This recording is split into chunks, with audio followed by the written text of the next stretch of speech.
Salut à tous! Aujourd'hui on s'intéresse aux dangers méconnus chez le chien parce qu'en fait il y en a quand même pas mal et du coup on y va. Bon d'accord, la mort au rat c'est un danger qui est évident, mais ce qui est peut-être moins évident c'est qu'il y a certaines personnes qui vont vouloir rendre service à la collectivité en disposant de la mort au rat ou qui vont vouloir empoisonner les chats de leurs voisins, ça arrive des fois. Et le problème c'est que la mort au rat c'est particulièrement appétant pour les chiens. La seule chose à faire c'est de foncer chez le vétérinaire et prier pour qu'il n'en ait pas mangé trop.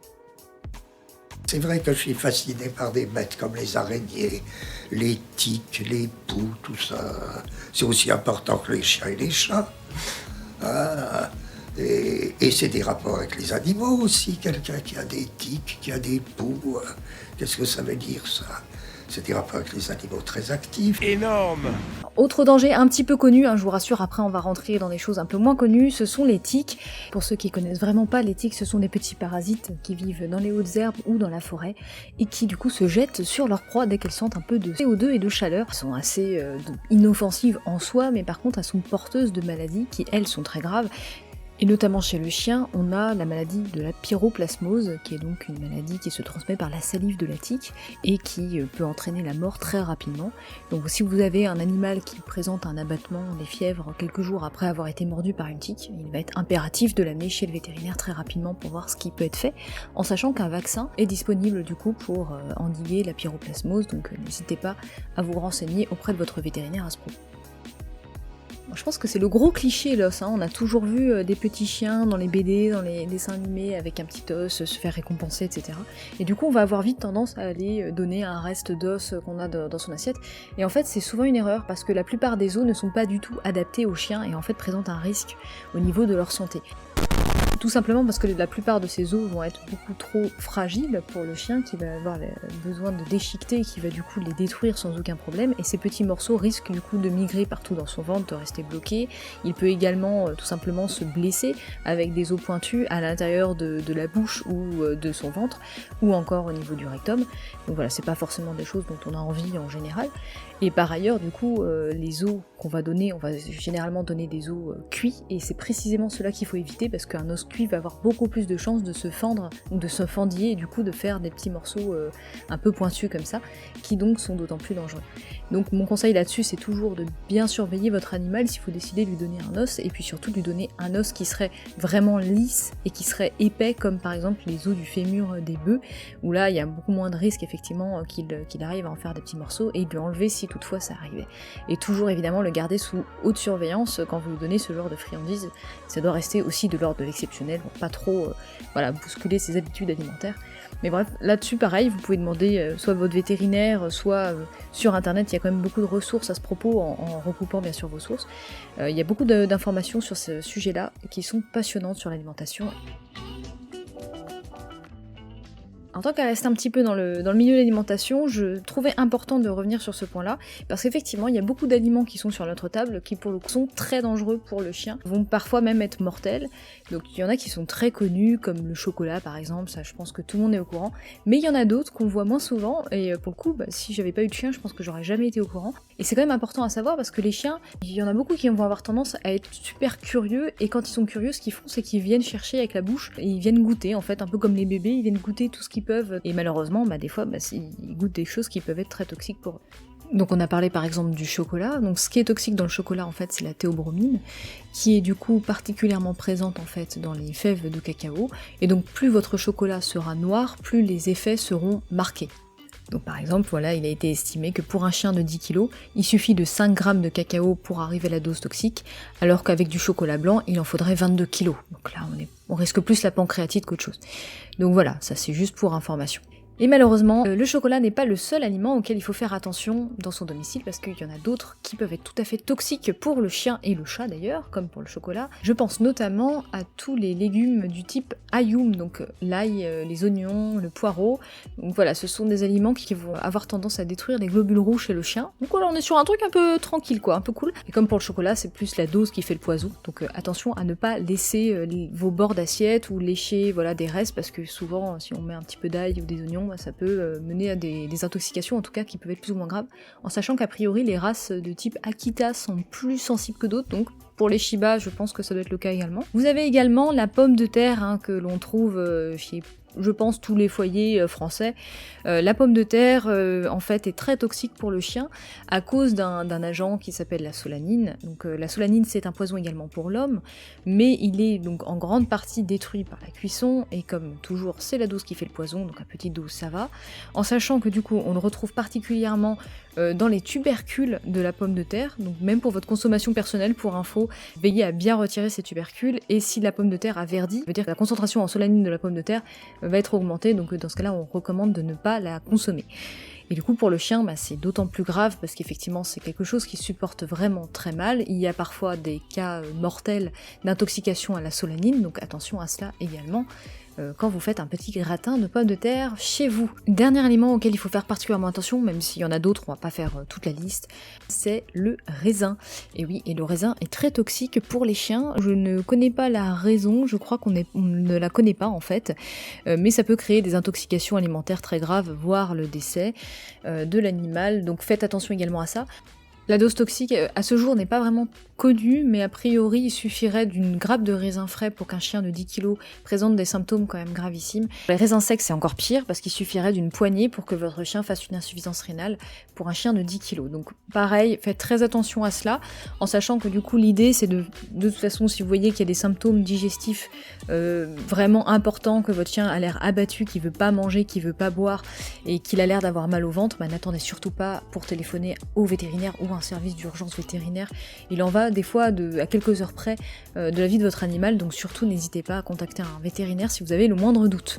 Je précise que je ne suis pas vétérinaire, j'ai ces conseils-là que par rapport à mon expérience personnelle et par rapport à des informations que j'ai pu tirer à droite et à gauche, donc surtout ne tenez pas compte de mon avis comme d'un avis professionnel. En revanche, je vous invite quand même à aller vous renseigner par vous-même. De manière générale, avant de donner un aliment à son chien, toujours vérifier effectivement la toxicité, parce qu'on peut pas tout connaître, c'est normal, et moi c'est vraiment un réflexe que j'ai pris, je vais vérifier, et surtout je vais vérifier sur plusieurs sites, parce que on n'est pas à l'abri d'avoir des erreurs ou des effets qui vont pas être connus tout de suite, et du coup n'hésitez pas à aller consulter 3, 4, 5 sites. Une fois j'ai eu une catastrophe, Phobos qui avait attrapé un aliment avec écrit attention, ne pas lécher, machin, c'était vous savez, des conservateurs là qu'on peut trouver dans des trucs alimentaires, et malheureusement il l'avait chopé et je l'avais pas vu, et en une demi-seconde il a attrapé, il a commencé à le lécher. Bon, il s'est rien passé, mais mon premier réflexe ça a été de lui rincer la bouche, d'aller regarder sur internet, et en même temps j'ai appelé un centre anti-poison pour avoir des infos, savoir ce qu'il fallait faire, savoir ce qu'il fallait surveiller, et je pense que c'est un bon réflexe à avoir en général si vous avez le moindre doute sur une intoxication alimentaire, ou s'il a comme Phobos un jour, choper un truc malgré votre vigilance, parce que malheureusement ça arrive. Le textile, alors puisqu'on reste dans les joyeusetés, je vais vous raconter une petite anecdote très sympathique également sur Phobos, qui est un chien adorable, qui est le plus gentil des chiens, ça tout le monde le sait, mais malheureusement ça lui arrivait quand même de faire des petites bêtises quand j'étais pas disponible pour lui, donc notamment quand je prenais ma douche. Ça il aimait pas, parce qu'il se retrouvait tout seul dans la pièce, il savait que j'étais pas loin, et du coup c'était toujours le moment où il faisait des conneries. Et un soir ça n'a pas loupé, il m'a carrément mangé un morceau de t-shirt quand j'étais sous la douche. C'était la période où il avait commencé à grandir et je me rendais pas compte de ce qu'il pouvait attraper ou pas, j'avais laissé traîner un t-shirt, et il l'a attrapé, il l'a joué avec, et surtout il l'a mâchouillé au point de manger des morceaux. Donc voilà. Ce que j'ai fait, c'est que j'ai appelé un service d'urgence vétérinaire, ils m'ont conseillé, c'était la nuit évidemment, il devait être 22h, 23h, un dimanche, enfin voilà, évidemment. C'est toujours le pire plan, et ça vous arrivera toujours au pire moment, ça vous pouvez en être sûr. Et donc à ce moment-là, qu'est-ce qu'on fait? Si ça fait moins de 2-3 heures, on essaye de le faire vomir pour récupérer un maximum de morceaux. Et si ça fait plus longtemps, tout simplement on prie pour que ça fasse pas une occlusion intestinale, et on vérifie ensuite si ça bloque. Donc voilà, les textiles, ça peut être très dangereux. Attention particulièrement, chaussons, chaussettes, lingerie, voilà, ce genre de choses, ils aiment bien mâchouiller. Je vous conseille de tout planquer vos vêtements quand vous avez un doute, quand vous êtes occupé, que vous ne pouvez pas le surveiller. Même si vous pensez qu'il pourra pas y accéder, rangez bien dans des tiroirs, dans des choses fermées, parce qu'ils sont malins et ils arriveront à trouver une méthode pour monter sur l'endroit désiré. Donc voilà, attention à vos textiles, parce que là pour le coup une occlusion intestinale, souvent ça nécessite de faire une opération, d'ouvrir du coup les intestins, et c'est compliqué quoi. Des fois ça fait des nécroses, ça peut faire enfin voilà, c'est terrible quoi. Enfin vraiment tout ça pour avoir oublié une chaussette, vous voyez, c'est quand même con. Donc faites attention à ça derrière vous. Et oui, parce que les gens, des fois, sont des gros porcs dégueulasses. Et ça, je l'ai appris quand j'ai commencé à promener mon chien en ville. Je me suis rendu compte à quel point les villes étaient super sales. Enfin, la ville dans laquelle je suis, en tout cas, c'est une catastrophe. Vous allez trouver toutes sortes de trucs. Admirez d'ailleurs derrière un petit top 5 des trucs bizarres que j'ai trouvé dans la rue. Donc malheureusement, on peut trouver tout un tas de saloperies dehors. Et votre chien, évidemment, qu'est-ce qu'il aime? Bah, il aime les saloperies, il aime ce qui est interdit, il aime les odeurs dégueulasses. Donc il va aller toujours chercher le pire truc, le vomi. Donc voilà, faites super attention à ça, je ne le dirai jamais assez, l'importance d'apprendre à son chien le plus tôt possible. L'ordre laisse, promis, je vais vous faire une vidéo là-dessus parce que c'est quand même super important, d'apprendre à son chien à renoncer à un truc dégueu dans la rue, parce que lui, pour lui c'est attractif. De toute façon, les odeurs fortes, les odeurs de pourriture, tout ce qui va vous rebuter naturellement, pour eux ça va être du petit lait quoi. Donc attention à ça, il y a des choses vraiment sales et qui peuvent évidemment être dangereuses. C'est là où il faut faire particulièrement attention à ne pas faire d'automédication pour son animal, ou bien se renseigner en amont avec son vétérinaire, parce qu'effectivement le paracétamol est un toxique qui peut être très grave pour le chien et particulièrement d'ailleurs pour le chat. Donc attention, puisqu'il suffit de 50 mg pour le chat par kilo et de 100 à 200 mg pour le chien pour arriver à une dose toxique, voire létale de paracétamol. Donc encore une fois, attention à ne pas le laisser traîner sur un bout de lavabo et bien le ranger dans un tiroir ou dans un placard. Voilà, on arrive dans la catégorie cauchemar des dangers. Jusque-là, on était tranquille. Donc déjà, les chenilles processionnaires, vous savez, ce sont ces petites chenilles qui, du coup, marchent en procession, donc en randonnion, les unes par rapport aux autres, que l'on voit parfois par terre ou encore sur des troncs.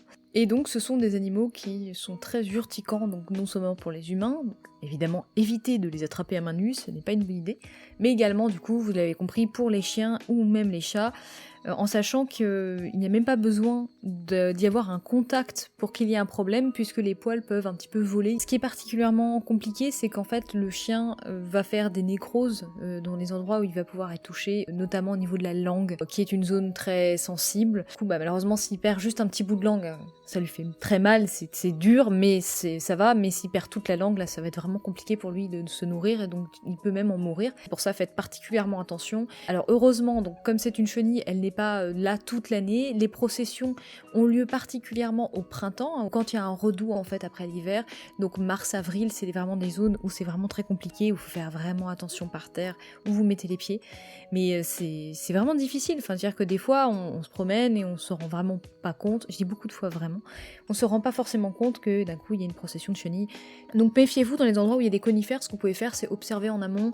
On voit des fois des petits nids. Donc ce sont des nids qui sont souvent construits au sud, et vous voyez, c'est la soie qui recouvre ces arbres qui vont faire des nids en soie, des nids très blancs. Donc si vous voyez ces arbres-là, je vous conseille simplement de les éviter au printemps, d'aller vous promener dans d'autres zones pour éviter tout risque en fait, tout simplement. Parce que malheureusement c'est très vite arrivé. Normalement elles ne sortent qu'au printemps. Il y a une fois en hiver où j'ai promené Phobos et j'en avais vu. Et c'était une très grosse procession qui faisait plusieurs centimètres, au moins 40 ou 50 centimètres. Je vous dire, j'ai vraiment hurlé, quoi. J'ai eu super peur parce que j'ai mis un temps à réaliser que c'était des chenilles. On était passé juste à côté parce que j'ai eu de la chance, quoi. Donc attention à cela, et si bien sûr il y a eu contact, si vous avez de l'eau, rincez le plus vite possible, et puis appelez vite les urgences vétérinaires pour qu'il y ait une prise en charge très rapide, parce que malheureusement c'est compliqué, ces chenilles-là. Donc ça c'est pour les processionnaires du pin. Il y en a d'autres, il y a également les processionnaires du chêne. Les processionnaires du chêne ne vont qu'accidentellement par terre, puisque normalement les processionnaires du pin, elles descendent pour faire leur nid. Donc elles peuvent aller jusqu'à 40 mètres de leur arbre, de l'arbre dans lequel elles étaient, pour aller s'enterrer sous terre, faire leur nid. L'idée c'est que celles du chêne, elles ne descendent pas par terre, donc c'est un petit peu plus facile de les éviter, mais des fois elles tombent. Donc attention dans tous les cas, si vous n'êtes pas spécialiste, si vous voyez une chenille, il vaut mieux éviter qu'il y ait contact en tout cas avec le chien. Et enfin, comme promis par cette miniature incroyable, le danger numéro 1 est insoupçonné, imprévu pour votre chien, c'est évidemment les épilets. Alors les épilets, qu'est-ce que c'est ? Épilet, ça vient de petites épis en fait, que ça ressemble par exemple au grain de blé, mais en fait il y a beaucoup de graminées qui ont cette forme, ce sont en fait les graines de la plante qui sont comme ça, et elles sont souvent échancrées, vous voyez, en forme de harpon, elles sont vraiment très, très pointues. Et le problème, on croirait pas, hein, mais c'est que ça vient transpercer tout simplement la peau de votre animal. Oui, oui.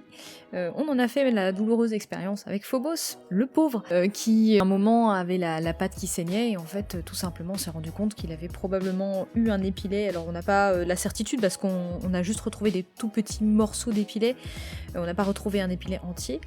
Mais le problème c'est que ça forme du coup une inflammation, l'endroit où ça a transpercé, ça peut créer des infections, et malheureusement également l'épilet, comme au vu de sa forme, comme il est échancré, ça a du mal à ressortir en fait de la plaie. Là je pense qu'on avait eu de la chance avec Phobos parce que tout simplement ça avait dû gonfler, on s'en était pas rendu compte parce que c'était vraiment sur le bout de son coussinet, c'était pas forcément très visible, et quand ça a saigné, on pense qu'avec l'afflux sanguin ça a dû évacuer peut-être une bonne partie de la plante. Malheureusement dans certains cas ça remonte en fait dans la patte et du coup ça crée une inflammation. L'animal peut se mettre à boiter et puis là il faut aller carrément opérer pour aller chercher la plante. Donc c'est horrible pour l'animal parce que du coup c'est vraiment douloureux, c'est compliqué. En sachant que malheureusement l'épilet dans la patte c'est peut-être le moins pire des endroits pour se faire ancrer par un épilet, je sais pas comment dire ça, puisqu'il y a d'autres endroits où malheureusement ça va vraiment constituer une urgence vétérinaire vitale parce que ça peut remonter dans la circulation sanguine et carrément attaquer les poumons ou le cœur de l'animal.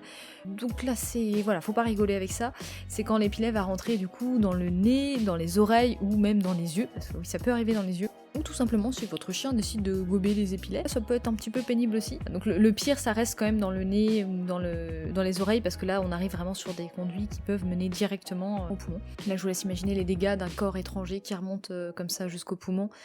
C'est la cata, donc il faut opérer très rapidement parce que ça remonte vite. Donc si jamais votre chien est allé dans les épilets et qu'il commence à se gratter, éternuer beaucoup, méfiez-vous et peut-être faire un petit check-up véto, ça peut être une idée. Donc tout ça pour vous rappeler que un chien, malheureusement, il peut lui arriver des petites choses pas très chouettes. Et alors, évidemment, ça arrive, là je vous donne les pires trucs, parce que vous voyez, nous finalement on a croisé des chenilles, mais on était à côté, donc ça aurait pu être dangereux, mais il a rien eu. Il a eu un épilet, mais bon, finalement il n'y a pas eu besoin d'opérer, il a juste eu une patte un petit peu abîmée, on a fait des bains de pieds, etc. Et puis ça s'est bien terminé. Le textile, voilà, ça c'était bien fini. Tout ce qu'il a pu bouffer dehors, il m'a fait des petites intoxications alimentaires, mais finalement ça s'est bien terminé aussi. J'ai l'air un petit peu alarmiste, mais évidemment, dans le réel, il va pas vous arriver les pires trucs, mais c'est aussi en étant informé qu'on évite précisément d'avoir des situations désastreuses. Merci à tous, vous êtes de plus en plus nombreux à suivre la chaîne, ça me fait super plaisir, et pour tous vos commentaires, vraiment c'est extra, et je vous souhaite à tous une excellente journée.